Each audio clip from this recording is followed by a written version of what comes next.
জগন্নাথ মন্দির থেকে পাওয়া কলিযুগের ধ্বংসের 5টি সংকেত।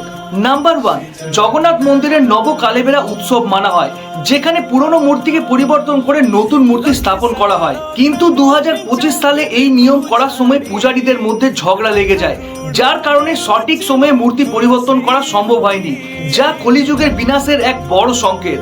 নম্বর 2, 2019 সালে উড়িষ্যায় এক ভয়ঙ্কর ঝড় আসে, যার কারণে মন্দিরের কল্পবৃক্ষ ভেঙে যায়, যা সংকেত দেয় কলিযুগের বিনাশ নিকট। নাম্বার 3, 1842 থেকে এখনো অবধি 15 থেকে 16 বার মন্দিরের উপর থেকে পাথর পড়ার ঘটনা ঘটেছে, যা ধ্বংসের কারণ বলে মানা হয়। নাম্বার 4, 19 মার্চ 2020-তে একাদশীর দিন মন্দিরে একটি মহাপ্রদীপ জ্বালানো হয়। হঠাৎ হাওয়া দেওয়ার কারণে মন্দিরের শীর্ষে থাকা পতাকা সেই প্রদীপে এসে পড়ে আর আগুন লেগে যায়, যা এক অশুভ সংকেত মানা হয়।